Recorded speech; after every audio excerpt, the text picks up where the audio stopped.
الحمد لله رب العالمين والصلاة والسلام على خاتم الأنبياء والمرسلين وعلى آله وأصحابه ومن تبعهم بإحسان إلى يوم الدين. أما بعد.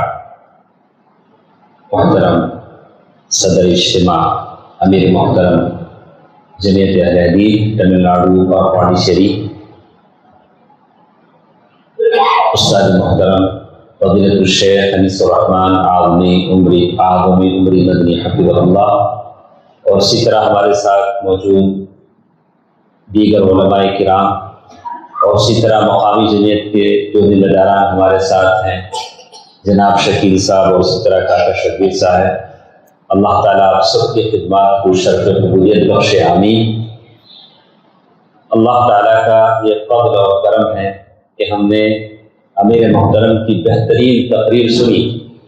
جب میں نے شیخ محترم سے پوچھا کہ کس ٹاپک پر ہم وہاں بولیں، تو شیخ نے بتایا کہ میں چاہتا ہوں کہ بعض بنیادی چیزیں آپ کو بتائی جائیں، وہی باتیں آپ کو بتائی گئی، اس لیے کہ ہم میں سے بہت سارے ایسے ہیں جو ان دعاؤں کو معمولی سمجھتے ہیں۔ میرے نبی صلی اللہ علیہ وسلم نے زندگی بھر جن دعاؤں پر عمل کیا ہے وہ معمولی کیسے ہو سکتی ہیں؟ وہی دعائیں ہیں جو آپ کو بلند درجات پر پہنچا سکتی ہیں۔ ایک مشہور عالم ہے، میں ہمیشہ یاد کرتا ہوں ذکر کا کتنا فائدہ ہوتا ہے۔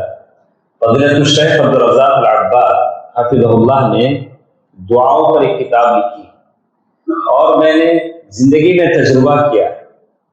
ایک اچھے ہونہار عمر آباد کے فارغ تھے، عمری تھے، اور مدینے میں کسی ہارڈ ویئر دکان پر کام کرتے تھے، جامعہ کا جہاں سکن۔ میں ان کو پابندی سے دیکھتا تھا کہ نماز کے بعد ذکر کرتے، کوئی دعا نہیں چھوڑتے، بڑی دعائیں پڑھتے۔ آج وہ مسجد نبی میں دائی ہیں اور وہ لوگوں کو بدعت کرنے سے روکتے ہیں، مشہور دائی۔ اللہ تعالیٰ کتنا فائدہ، میں بولتا ہے شاید وہ زندگی سے اس زندگی طرف لانے کا جو ذریعہ بنا ہے یہی ذکر، یہی دعائیں، اس کے برکات اور خیرات، کتنے لوگ فائدہ اٹھاتے ہیں، کیسے اللہ تعالیٰ زندگیاں بدل دیتا ہے۔ تو میں آپ تمام سے گزارش کروں گا، اور میں ایک نصیحت ہمیشہ یاد رکھتا ہوں، ہمارے شیخ محترم ڈاکٹر آر کے نور رحمہ اللہ تعالیٰ ان کی قبر میں روشنی فرما دے، جنت الفردوس میں انہیں جگہ عطا فرما دے، آمین۔ ہمیشہ کہا کرتے تھے، جو بچے عیاض دل سے حفظ کرتے تھے، صبح و شام کی دعائیں پڑھا کرو، اذکار الصباح والمساء، یعنی صبح و شام کی دعائیں پڑھا کرو، اس زندگی میں بہت بہت برکتیں لاتی، زندگیاں اس سے بدل جاتی۔ صبح و شام کی دعائیں انٹرنیٹ میں آپ کو مل جاتی ہیں، مسجدوں میں تباہ شدہ شکل میں مل جاتی ہیں، آپ اسے پڑھیں۔ یقیناً یہ بہت ہی خیرات اور برکات کا باعث ہے، جس کی طرف شیخ محترم نے توجہ دلایا ہے۔ الغرض، اللہ تعالیٰ نے موقع دیا ہے کہ ہم پیارا پیٹ وہ زمین ہے جو علماء، حفاظ، ائمہ، محدثین کی زمین ہے۔ جس مسجد میں بھی ہم جاتے ہیں، تمل ناڈو کی کسی بھی ڈسٹرکٹ میں چلے جائیں، یہاں کا یا تو مؤذن ملیں گے یا تو امام ملیں گے۔ یہ اللہ کا کرم ہے، اللہ کا کرم ہے۔ آپ ایسی بستی میں رہتے ہیں جس کی مٹی کو یہاں اللہ تعالیٰ نے ایسی خیر و برکت رکھی ہے، یہاں علماء، حفاظ، محدثین اور ایسے بڑے جلیل قدر علماء پیدا ہوئے ہیں۔ خوش نصیب ہیں وہ مائیں جن کی گودوں نے ایسے بچوں کی تربیت، ایسے بچے یہاں پیدا ہوئے۔ تو یقیناً یہ اللہ کا کرم ہے جو خاص جگہوں کو حاصل ہوتا ہے۔ جیسے اللہ نے کہا، ضرب اللہ مثلا قریۃ کانت آمنۃ مطمئنہ، اللہ تعالیٰ نے مثال بیان کی، بستیاں جب خیر و برکت کرتی ہیں، اچھے کام کرتی ہیں، تو اللہ تعالیٰ کی طرف سے رحمتوں کا نزول ہوتا ہے۔ وہی بستیاں جب کفران نعمت کرتی ہیں، اللہ کا عذاب نازل ہوتا ہے۔ تو اس بستی میں رہنے والوں پر بھی وہ اثر ہونا چاہیے، آپ پر بھی اثر ہونا چاہیے، اس لیے کہ بستی کا اثر ہوتا ہے، ماحول کا اثر انسان پر ہوتا ہے۔ اور خاص کر ہم سیرت میں دیکھتے ہیں ایسی بستیوں پر جہاں اللہ کا عذاب آیا تھا، جب اللہ کے نبی صلی اللہ علیہ وسلم اور صحابہ کا گزر وہاں سے ہوا، تو اللہ کے نبی صلی اللہ علیہ وسلم فرمایا کہ یہاں سے جلدی چلو، یہاں کی کنویں سے پانی مت لو، اس لیے کہ اس بستی پر اللہ کا عذاب آیا۔ اور تمود کہا کہ بعض صحابہ کرام نے کہا کہ اللہ کے نبی ہم نے تو آٹا گوندنے کے لیے پانی لے لیا، بولا کہ اسے پھینک دو، اسے پھینک دو۔ دیکھا ایسی سرزمین جہاں گناہ ہوتے ہیں وہ کتنی نحوست والی زمین ہو جاتی ہے، اور اس کا اثر افراد پر گناہوں کا کتنا بھیانک نتیجے میں ہوتا ہے۔ تو جب اللہ نے اس مقدس یعنی اس اچھی زمین پر، اس اچھے گاؤں میں اللہ نے ہم کو رکھا، جہاں چار طرف مسجدیں ہیں، علماء ہیں، ماشاء اللہ مدارس ہیں، جہاں پڑھنے کے لیے لڑکیوں کو اور لڑکوں کے لیے بہت ساری آسانیاں ہیں، آپ تعجب کریں گے کہ انہی مدارس میں پڑھنے کے لیے طلباء کو 10-10 کلومیٹر 15-15 کلومیٹر جانا پڑتا ہے۔ یہاں تو ہر گلی میں ہر مسجد میں اللہ تعالیٰ نے یہ سہولت ہمیں دے رکھی ہے۔ اس کا فائدہ اٹھانا یہ ہمارے لیے ضروری بن جاتا ہے، کہیں ایسا نہ ہو کہ یہ ہماری ناشکری شمار نہ ہو جائے، کفران نعمت شمار نہ ہو جائے۔ اللہ تعالیٰ مجھے اور آپ سب کو اس بات کی توفیق دے کہ اللہ تعالیٰ کی ان نعمتوں سے ہم فائدہ اٹھائیں، آمین۔ اور شیخ محترم نے جو باتیں ہمیں بتائی ہیں اس پر ہم عمل کرنے کی کوشش کریں۔ دوستو عزیزو، ماں اور بہنوں، سورۃ النحل آیت نمبر 97 جس میں اللہ تعالیٰ نے فرمایا من عمل صالحا من ذکر او انثى وهو مؤمن فلنحيينه حیاة طیبہ ولنجزینهم اجرهم باحسن ما كانوا يعملون۔ سورۃ النحل کی آیت ہے جس میں اللہ تعالیٰ نے صاف طور سے کہہ دیا من عمل صالحا من ذکر او انثى، جو بھی نیک عمل کرے چاہے مرد ہو یا عورت، فَلَنُحْيِيَنَّهُ حَيَاةً طَيِّبَةً، ہم انہیں اچھی زندگی دیں گے۔ اچھی زندگی کا مطلب یہ نہیں ہوگا کہ ہم بہت مالدار بن جائیں، ہم قانع ہوں، دل کا سکون حاصل ہو، جتنی نعمت اللہ نے دی ہے اس پر آپ مطمئن ہو جائیں، سمجھیں کہ اللہ تعالیٰ نے مجھے سب کچھ دے دیا۔ اللہ تعالیٰ کے پاس ظلم نہیں، اللہ تعالیٰ کے پاس عدل ہے، اللہ نے جس کو جو دیا اس کے لیے سوٹیبل وہی، اللہ نے جس کو جیسے بنایا اس کے لیے مناسب وہی، بس اللہ تعالیٰ سے دعا کرتا رہے۔ دوستو عزیزو، مجھے جو باتیں آپ کے ساتھ کہنی تھی خاص طور سے خواتین سے متعلق میری باتیں تھیں، اور ماشاءاللہ ہمارے سامنے نوجوان اور چھوٹے بچے اتنے ہیں کہ ہم ان سے کچھ خطاب کرتے تو بہت اچھا ہوتا، لیکن کبھی ہمیشہ خواتین کو، عورتوں کو نظر انداز کر دیا جاتا ہے، ان کے تعلق سے کبھی بولا نہیں جاتا، جبکہ قرآن نے سورۃ النساء ایک سورت کا نام بھی رکھ دیا، سورۃ مریم ایک عورت کے نام سے ایک سورت کا نام بھی رکھ دیا۔ تو ناموں کی کوئی خاص وجہ نہیں ہوتی ہے، ایسے رکھ دیا جاتا ہے، لیکن اسلام نے عورتوں کو بہت اہمیت دی، اس لیے کہ عورتیں بچوں کی تربیت کرتی ہیں۔ الام مدرسہ، بچے کے لیے پہلا مدرسہ ماں کی گود ہوتا ہے، اور اسی لیے بتایا گیا کہ پہلے سکھانا چاہیے عورت، اور عورت کے اندر یہ خصوصیت ہے، اور جب کسی بات کو سیکھ جاتی ہے تو دوسروں کو سکھانے تک اسے تسلی نہیں ہوتی۔ آپ نے کبھی نوٹ کیا ہوگا کہ بازار میں کسی دکان سے ہماری خالہ ماں کوئی چیز خرید کر لاتی ہے سستے داموں پر، جب تک سارے خاندان کو وہ لے جا کر خریدوانے دیتی اسے تسلی نہیں ہوتی۔ ہاں میاں سستیاں خریدی، تمہیں بھی خریدو، تمہیں بھی خریدو، وہ عورت کی فطرت ہے۔ تو اسی لیے عورت سے کہا گیا کہ پہلے اچھی طرح تعلیم دے، وہ اچھی طرح سیکھ جائے، اسے علم سکھایا جائے۔ وَقَرْنَ فِي بُيُوتِكُنَّ، اور اسی طرح قرآن نے کہا کہ تم اپنے گھر میں بیٹھے رہو، اور جاہلیت کے ساتھ اظہار نہ کرو، اور گھر میں بیٹھ کر کیا کرو، وَاذْكُرْنَ مَا يُتْلَىٰ فِي بُيُوتِكُنَّ مِنْ آيَاتِ اللَّهِ وَالْحِكْمَةِ، اللہ تعالیٰ کی کتاب کی تلاوت کرو۔ آپ نے دیکھا ہوگا، ابھی بھی کبھی محسوس کیا ہوگا کہ کبھی ہم نے بستیوں میں جب دیکھا، پرانے زمانے میں ہم جب گزرتے تھے گلیوں میں تو گھروں سے قرآن مجید کی آواز آتی تھی، خواتین مرد بچے سارے کے سارے پڑھتے تھے۔ تو گھروں میں رہ کر خواتین علم حاصل کریں۔ اب اللہ نے وہ سہولت دے دی ہے کہ خواتین مدرسوں میں علم حاصل کر سکتی ہیں، اور عورت کے اندر جیسے عام طور سے ایک مختصر سی حدیث جو ہمیشہ ہم سنتے ہیں کہ عورت جب 5 کام کر لیتی ہے تو اس کے لیے جنت کی کس دروازے سے چاہے وہ داخل ہو سکتی ہے۔ تو بتایا گیا صلت خمسہا، جب وہ 5 وقت کی نماز پڑھ لیتی تو عورتوں کے اندر جو چیز ہوتی ہے نماز تو ضرور پڑھتی ہے لیکن کبھی ٹائم وقت آگے پیچھے ہو جاتا ہے. عورتوں کو اس معاملے میں توجہ دینی چاہیے کہ وقت اس کے وقت پر اس کے شروع کے ساتھ آداب کے ساتھ اور ساری چیزوں کا خیال کرتے ہوئے خشوع و خضوع کا خیال کرتے ہوئے عورت نماز پڑھے.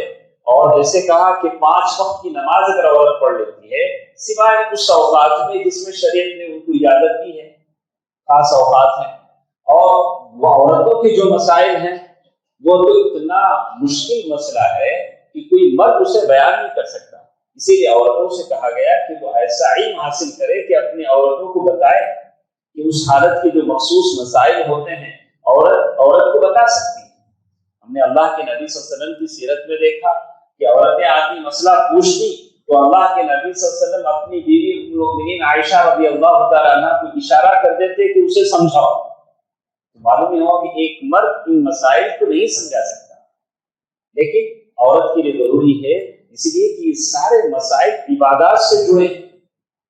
کبھی ایسا ہوتا ہے کہ عورتیں ان مسائل کو نہیں سمجھ سکتی ہیں تو کبھی نماز اس کی چلی جاتی ہے، ہوتا ہے کہ شاید مجھے ابھی نماز نہیں پڑھنا ہے، ابھی مجھے نماز پڑھنے کی ابھی مجھے اجازت نہیں ہے، تو کبھی اجازت ہوتی ہے. تو اسی لیے عورت سے کہا گیا کہ اچھی طرح علم حاصل کرے، سرسری علم میں عمیق یعنی پوری طرح ان مسائل میں اپنے صحیح طور سے صحیح مسائل کا علم حاصل کرے. اور اسی طرح اس حدیث میں ایک اور بات بتائی گئی، وصام الشہر، رمضان بھر کے روزے رکھنے. کتنی عورتیں ایسی ہیں روزے رکھنے کی عمر ہو جاتی ہے لیکن روزے نہیں رکھتی، بولتا ہے کہ نہیں ہمارے اصول میں فرق آ جائے گا. کبھی ماں خود بولتی ہے کہ کیوں نہ روزہ رکھے کہ کمزور ہو جائے گی، پہلے سے کمزور ہے، پتہ نہیں بیمار ہو جائے. بولا کہ وصام الشہر، جب روزہ اس پر ضروری ہو جاتا ہے تو روزہ رکھنا پڑتا ہے، بالخصوص بعد اجازت کی جو شریعت نے دی ہے. اور اسی طرح ایک اور بات جیسے اس میں بتایا گیا وَأَطَاعَتْ بَعْلَهَا، اور ایک حدیث میں الگ الفاظ سے ہیں وہ اپنے شوہر کی اطاعت اور فرما برداری کر دیتی. یہ بڑا مسئلہ ہے آج کے حساب سے. آج اتنا ترقی کا زمانہ ہے کہ ہر گھر میں ایک دوسرے کو لوگ برداشت کرنے کو تیار ہیں. بڑی لمبی حدیث میں بتایا گیا وَكَسْرُهَا طَلَاقُهَا، جیسے بتایا گیا کہ عورت پھسلی کے ہڈی سے پیدا کی اور اس ہڈی میں تھوڑا سا ٹیڑھا پن ہوتا ہے. اگر تم عورت سے فائدہ اٹھانا چاہو اسی ٹیڑھے پن کے ساتھ ایڈجسٹ کر کے چلے جاؤ، اگر تم اسے سیدھا کرنا چاہو گے تو توڑ دو گے، وہ توڑنا ہی طلاق ہے. جیسے کوئی سمجھتا ہے کہ میں بڑا اللہ والا ہو گیا ہوں اور میری بیوی بھی 100% پوری ہو جائے تو نہیں ہوگا، تھوڑا ٹائم لگے گا، صبر کرنا پڑے گا. جیسے ایک آدمی اپنی بیوی کے لباس، روزی روٹی اور ساری چیزوں کا خیال رکھتا ہے، ویسے ہی ایک آدمی خیال رکھے کہ اپنی بیوی کو اچھا عقیدہ ملے اور پوری اسلامی زندگی اسے دے اور اسے تعلیم دے، اسے سکھانے کی فکر کرے جیسے اس کے لباس اور خوراک کی فکر کرتا ہے. یہ مرد کی ذمہ داری ہے، اس لیے کہ اس کے بچے اچھے نکلیں، اس کے بچے دیندار نکلیں. اگر عورت دیندار ہوگی تو بچے بھی دیندار ہوں گے. تو اسی لیے کہا کہ عورت سے کہا گیا کہ وہ اپنے شوہر کی اطاعت کرے. اللہ کے نبی صلی اللہ علیہ وسلم کی خدمت میں ایک عورت آتی ہے، اللہ کے نبی صلی اللہ علیہ وسلم پوچھتے ہیں اذات بعل انت، کیا تو شادی شدہ ہے؟ عورت سے پوچھتے ہیں کیا تمہارا شوہر ہے؟ بولتے ہیں کہ ہاں اللہ کے نبی میں شادی شدہ ہوں، میری شادی ہوگی. اللہ کے نبی صلی اللہ علیہ وسلم فرمایا کہ تمہارے شوہر کے ساتھ تمہارا رویہ کیسا ہے، کیسے تم دونوں رہتے ہو؟ دیکھا میرے نبی صلی اللہ علیہ وسلم عالم کا کام یہی نہیں کہ بس آپ لوگ بیٹھے ہیں میں ایک آدھا گھنٹہ تقریر کر دوں اور سب بابا بولیں، میں بھی خوش ہو جاؤں آپ بھی خوش ہو جائیں، کوئی لائک لگائے تھم بنائے، ہاں سب خوش ہو جائیں. عالم کی زندگی یہ ہے کہ سوسائٹی اور معاشرے کے ہر آدمی کے ساتھ اس کا اٹیچمنٹ ہے. اللہ کے نبی صلی اللہ علیہ وسلم اس عورت سے پوچھ رہے ہیں کیا تیری شادی ہوگی؟ بولا ہے. تو کہا کہ کیسے تمہارے شوہر کے ساتھ رویہ ہے؟ تو اس عورت نے کہا اللہ کے نبی صلی اللہ علیہ وسلم میں اپنے شوہر کی اتنی خدمت کرتی ہوں اتنی کر سکتی. جہاں میرے حد سے باہر ہو جاتا ہے تو میں نہیں کر پاتا، لیکن تب تک میں خدمت کرتی ہوں۔ عورت شوہر کی خدمت کرے، یہ عبادت ہے، عبادت ہے۔ تو حضرت اسماء رضی اللہ تعالیٰ عنہ فرماتی ہے کہ میں زبیر رضی اللہ تعالیٰ عنہ، جن کو اللہ کے نبی صلی اللہ علیہ وسلم نے دور زمین دی تھی، وہاں تک جا کر گھوڑے کا چارہ بنوا کر لاتی تھی، کھجور کی پھلیوں سے خدمت کرتی تھی، گھر کا سارا کام کاج کرتی تھی، اور اس میں اس کے لیے عبادت ہے اور یہ عورت کے لیے عبادت ہے۔ کہا کہ شوہر کی خدمت کرنا یقیناً ایک عورت کے لیے ثواب کا کام ہے، اور اس عورت نے کہا کہ اللہ کے نبی صلی اللہ علیہ وسلم، اس کے بعد اللہ کے نبی صلی اللہ علیہ وسلم فرمایا کہ دیکھو تمہارا شوہر تمہارے لیے جنت بھی ہے جہنم بھی، تمہارا شوہر تمہارے لیے جنت بھی ہے جہنم بھی۔ دوستو عزیزو، ماں اور بہنوں، آج ہماری زندگیوں میں خیر و برکت اس کا حصول کیسے ہو سکتا ہے؟ جب ہم اپنے گھروں میں قرآن مجید کی تلاوت کریں، نمازوں کی پابندی کریں، اپنے بچوں کو توحید سکھائیں، اور ہمارے اسلاف جو صحیح توحید کا عقیدہ بچوں کو دیتے تھے ویسا عقیدہ بچوں کو دیں۔ اس لیے کہ میں ہمیشہ جب سے وہ واقعہ میں نے پڑھا ہے مجھے بڑا عجیب سا لگا کہ آپ نے سنا ہوگا کہ بچوں کو ہم عقیدہ پڑھائیں، علماء کا احترام سکھائیں۔ اس لیے کہ کل ایک صاحب نے مجھے بتایا کہ پیر صاحب کو انہوں نے اس میں بٹھا دیا ہے، گلاب کے پانی سے اسے کیا ڈال رہے ہیں؟ غسل دے رہے ہیں۔ پیر صاحب کو مرید گلاب کے پانی سے غسل دے رہے ہیں۔ بلا کہ یہ وہ لوگ ہیں جو اپنے ماں باپ کو ایک گلاس پانی لا کر نہیں دیتے، ماں باپ کا احترام نہیں کرتے، ماں باپ کے لیے دعائیں نہیں کرتے، لیکن دوسروں کے لیے بہت کچھ کریں۔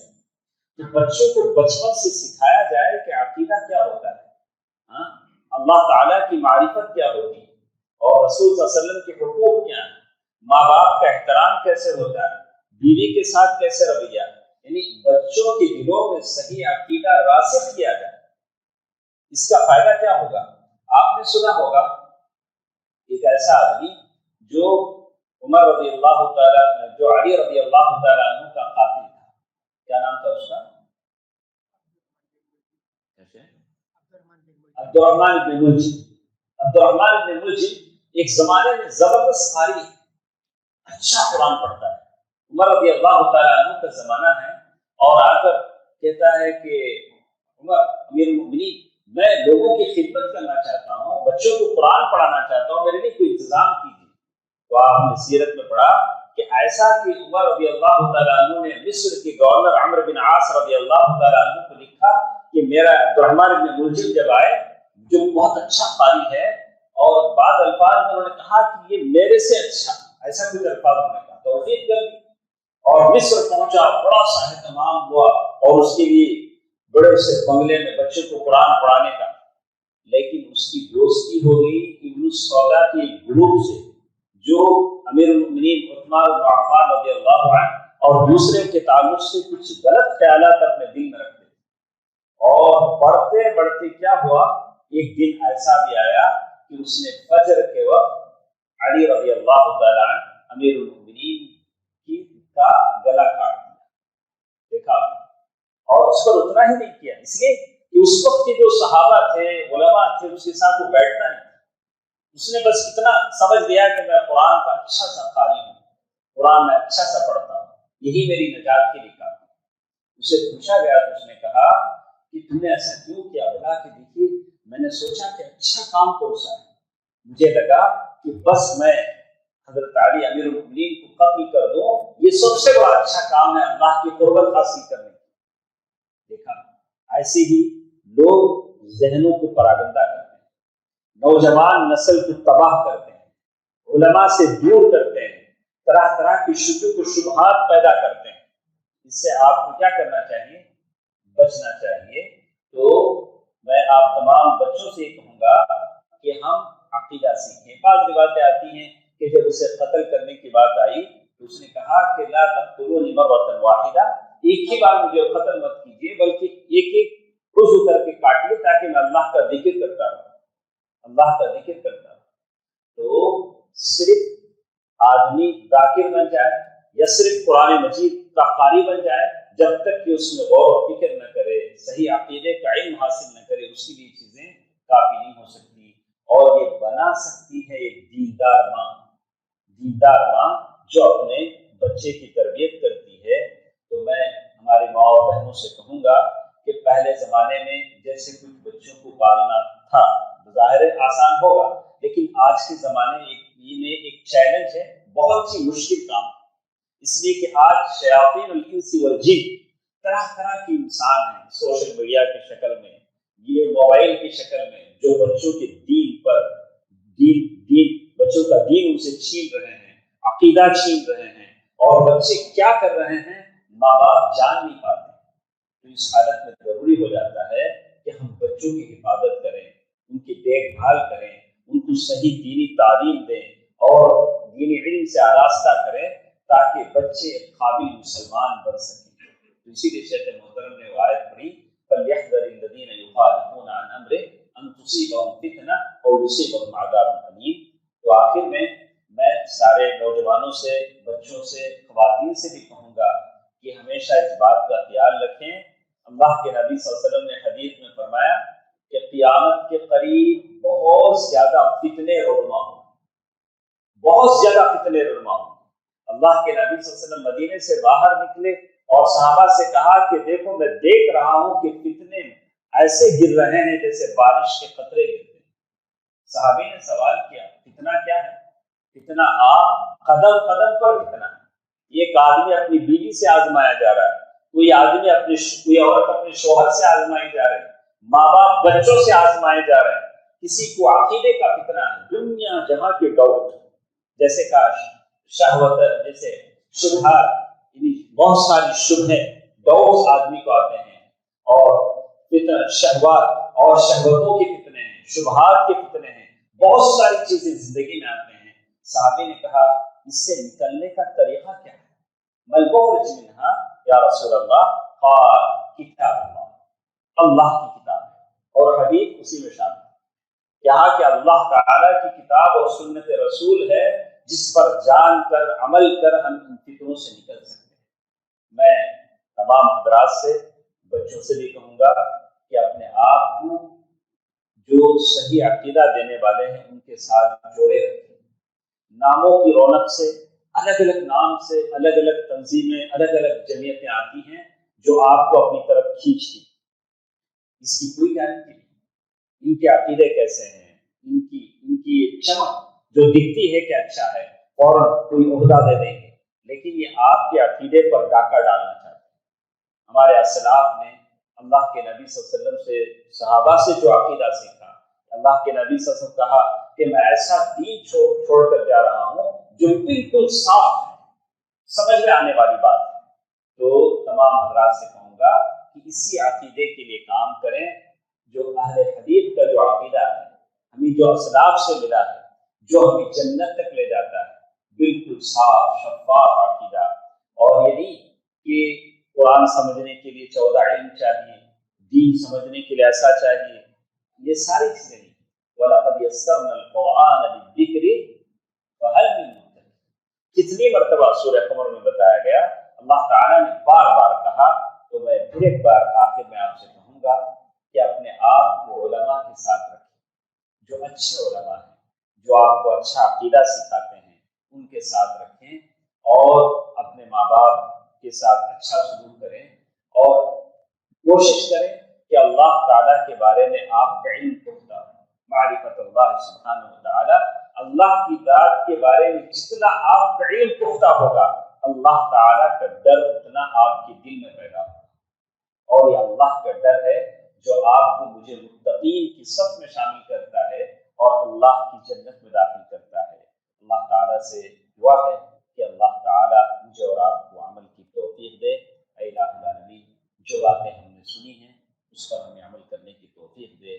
یا اللہ، ہم تمام کو ہمیشہ تیری عنایت اور نگرانی میں رکھ، آمین۔ السلام علیکم۔